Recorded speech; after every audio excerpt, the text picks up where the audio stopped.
Week 3 of the American Song Contest is in the books, and we'll have the rundown right here, right now.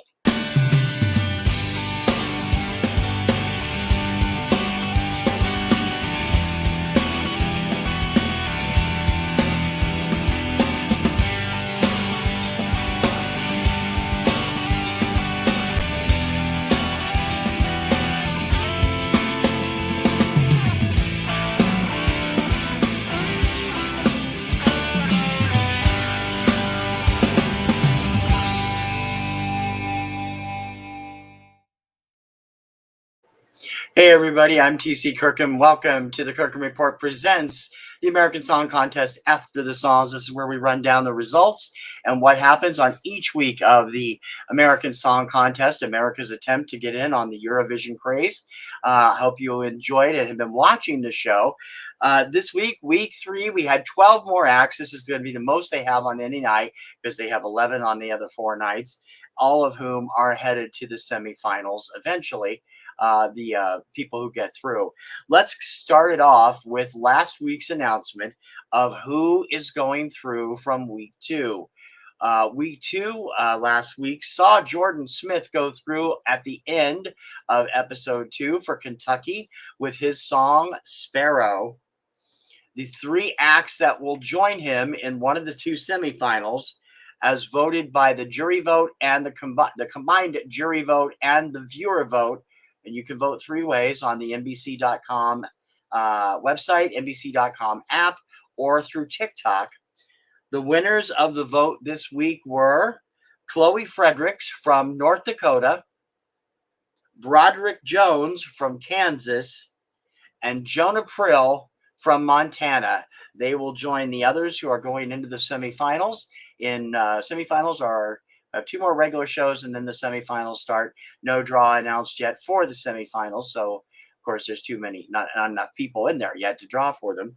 Tonight we had 12 more performances. I'm going to be honest, tonight's was up and down. There was some great stuff. There was some kind of meh stuff. I really didn't like a lot of the stuff tonight, but there were 2 or 3 things that hit it off right away. And so let's get started in the order that they appeared. It kicked off with Texas. Grant Pinocchi, I thought it was Gnocchi, doing his song Mr. Independent. Grant actually didn't mention this in his earlier bio, but he was a Kids Bop alumni. He traveled the country with Kids Bop when he was 10. He's in his mid-20s now. Interesting presentation. I wasn't crazy about the song, but I think a lot of other people who are into that kind of music are really going to like it. It just isn't my cup of tea, but I thought it was pretty good, but not overwhelmingly so. Nothing was bad. We haven't had a bad song yet, with the possible exception of the thing from Oregon last week, which was just not bad. It was just weird. Playing second this tonight, Brittany Fance from Louisiana, her original song, Now You Do. Wow, Brittany, I liked what I saw of her online already, and she really knocked it out of the ballpark. One of the best performances of the night with Now You Do. Terrific stuff from her. Performing third, Tennessee representative Tyler Braden and his original country ballad, 17.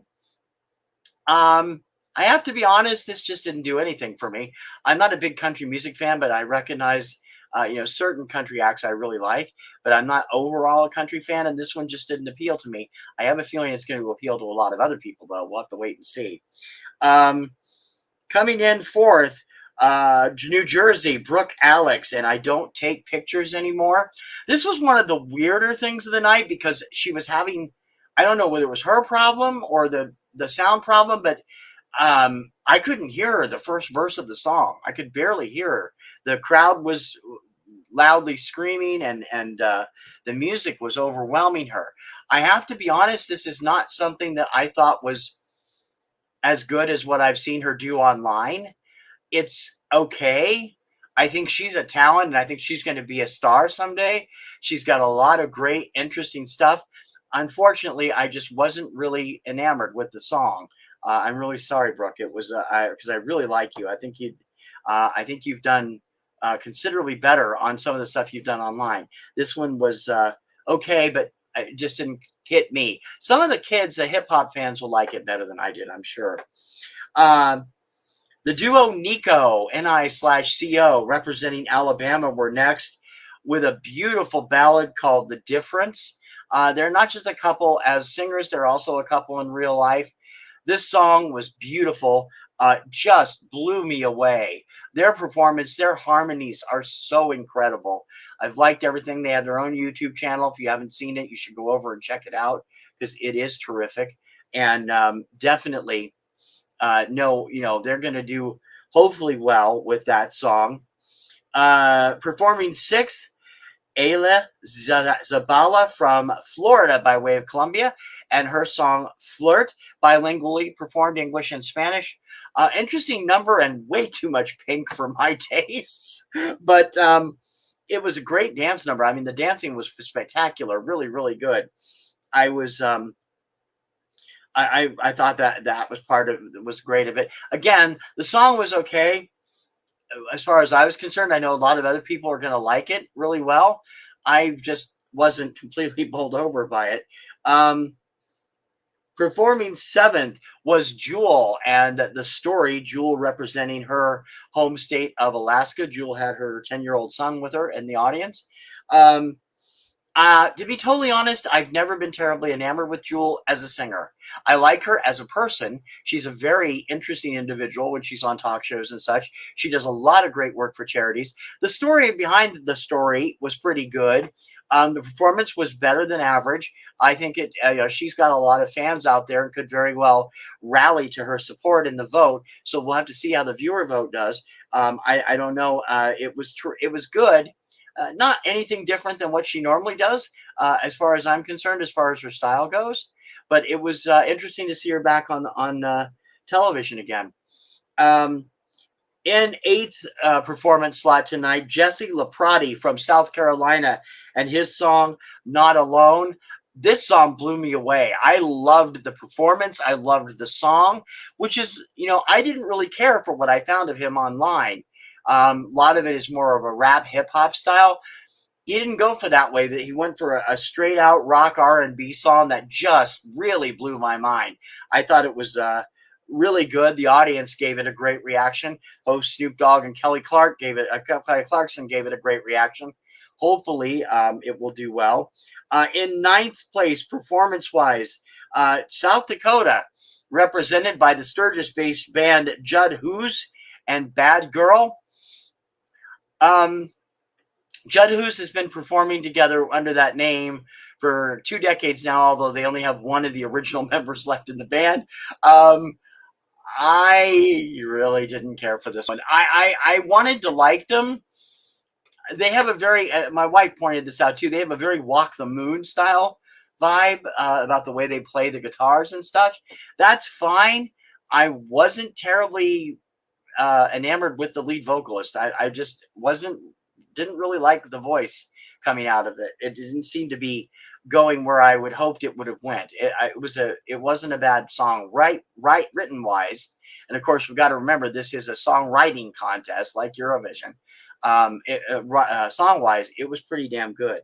In 10th place performance, Nitro Nitra representing Delaware and Train. Best performance of the night, in my opinion.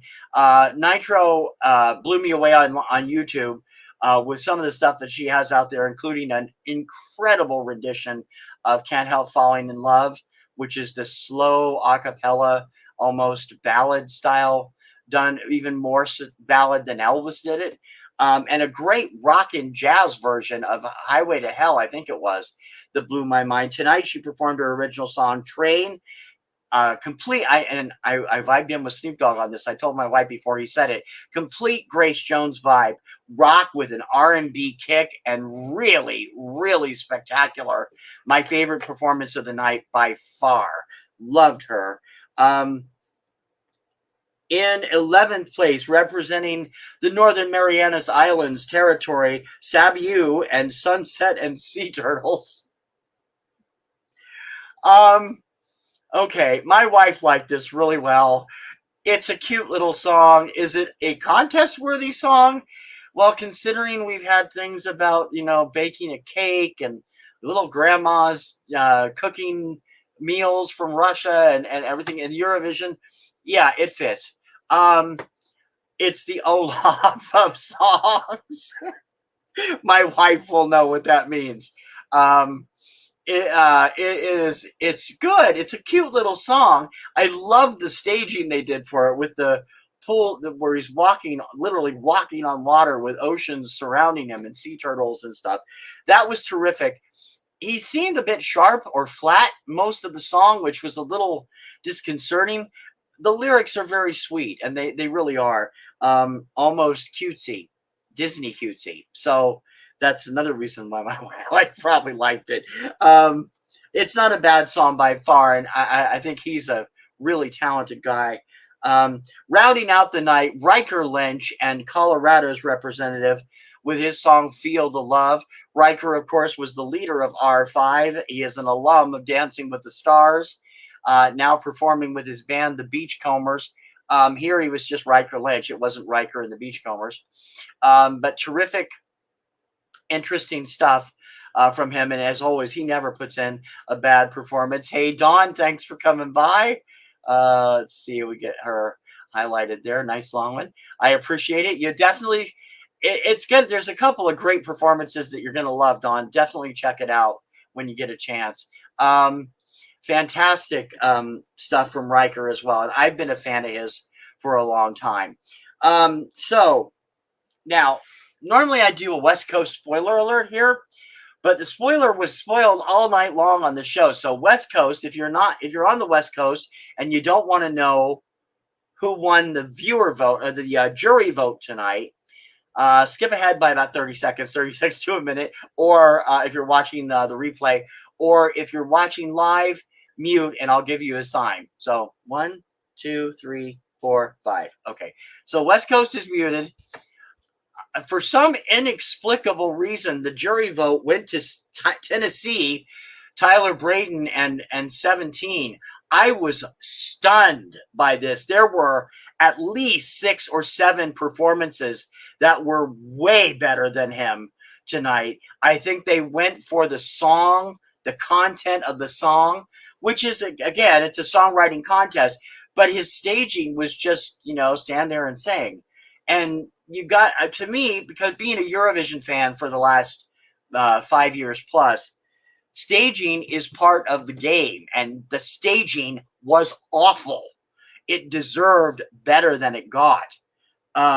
So, back up, West Coast. So, we'll find out for sure who will join him or her or them in the finals, in the semifinals at the beginning of next week's show. Now, a couple of things they did, they're making tweaks, they're making improvements as they go along. The ratings have been dipping each week, unfortunately. We do want to make this a hit. We want to make our version of Eurovision a hit. We're officially licensed by Eurovision. Our winner is going to sing at the Eurovision finals. Let's give them somebody really worthy to do that. They got rid of the halftime report, which was one of the best things they ever did. I didn't go for that. They got rid of these just stating the facts blips from Snoop, which were not really terribly great overall. But the thing that they did start doing was showing the jury vote all night long. So people there competing knew they weren't going to get through automatically because they weren't on top. And this happened practically the whole night. West Coast, I'm not going to say it again, so you don't have to bleep again, but it would happen practically the whole night. So, and some people, I don't know who the jury is. It's one music professional from every state and the 5 territories represented, or 5 territories in Washington, D.C., whatever it is, 56 of them. There's 56 members of the jury, and I'm appalled at some of the decisions they made tonight. Absolutely appalled by some of them. Because 2 of them totally got screwed over by the jury. And it's the same situation we had during week 1 where Ryan Charles, who was a viewer favorite, but he still didn't push through, got, I think he was in 11th or 10th or 11th place when he was done. And the jury, he deserved better than that just for the staging was awesome. So I'm not sure how they're doing that, but I don't like giving away the results. It doesn't build any suspense throughout the night. And I think that's part of the charm of shows like this. Eurovision doesn't give away who's going to the semifinals until the end of the show, to the finals, I mean. So, yeah, drop that. Let's get away from that. Doing like percentage of votes from different states, that's cool because that's not going to represent everybody. It only represents the state scene at live. And of course, it airs later in West Coast and even later in Pacific time. West Coast is Western, Pacific and Mountain time get it at the same time, and Central and Eastern get it at the same time, and then Pacific time, that's Hawaii and Alaska, and that's like 2 hours later. So yeah, and that would also include the Northern Marianas Islands and Guam and several of the other territories that are represented. Yeah, let's drop that. I didn't like that at all. I bet their feedback from it on Twitter was not good. It doesn't make any sense to do that. It doesn't build any suspense. It doesn't make things look really cool. You know, overall, Snoop and Kelly had their best outfits on so far tonight. Loved that ensemble Kelly was wearing. Snoop was dressed very casually with just a black outfit. They added a necklace from Saviu of the Northern Marianas Islands that were hand carved by his brother near the end of the show before he went on. Terrific stuff. I love the comments. I love Kelly Clarkson out there in what in Eurovision would be known as the green room, talking to Jewel and her son, and Radker Lynch and his sister, who is also part of R5, and a few other people. That's always cool. So they're doing a little bit of everything, trying to mix in some original stuff for the American version, along with other stuff that's mixed in from what people are used to seeing that are Eurovision fans like myself. Whether or not it's going to work in the long run, I don't know, because the ratings did dip by a whole point last week, and I hope it doesn't continue, because that will probably mean they won't do it again, and that means we won't get Eurovision anymore on Peacock. So please don't do that. Let's get it up, keep it up where it was the last couple of weeks. I'm having daily coverage of Eurovision starting today on my website, thekirkhamreport.com, and we also have weekly updates on the American Song Contest. I try to post the playlists every week before they go up, but this week Spotify did not have a separate episode 3 playlist set up. When they do get it, I will put it on the website, but I just left a link to the American Song Contest channel. So if you want in-depth coverage on either of these things, you can check out my website, thekirkhamreport.com. You can join me on the Kirkham Report on Saturday on YouTube for my weekly update under our Contest Fever segment. And of course, we'll be here every week throughout the run of the American Song Contest, and also after every live Eurovision show. So I'll be doing 4 lives in 1 week. On the week of May 14th, you'll be seeing me Monday night live after ASC, and then Tuesday, Thursday, and Saturday live after Eurovision. So it'll be a lot of fun, and I hope we have a lot of people come in for that stuff. In any case, week 3 is in the books. We have 2 more weeks to go of the qualifiers. And at the end of the qualifying rounds, there will be 20 acts in the semifinals. They will be joined by 2 more wild cards. Still haven't been able to find out for sure how the wild cards are being picked. The Wikipedia says it's the jury. A whole lot of fans seem to think it's the 2 most streamed songs. I don't think that's the way it works. It doesn't work like The Voice. So I don't know how that's doing, but I wish they'd be more clear about that and clarify it so we could give you the full information on it. And I will try once it goes up. In any case, we are in the books for this week. And hopefully week 4 will bring a lively group of new competitors with 22 more states and territories to be represented over the next couple of weeks. If you have never seen my shows on the Kirkham Report, I hope you will check them out on TKR Video Central. I do a show called Influencers, where I talk about the artists that influenced me as a music collector. I do a show called Off the Charts where I talk about chart stuff and a lot of other stuff, and I hope you'll check it out at TKR Video Central. And if you haven't done so already, don't forget to like and subscribe, and we hope that you will be here again with us next week. Until then, I'm TC Kirkham for the Kirkham Report for American Song Contest After the Songs. We'll see you later. Bye-bye.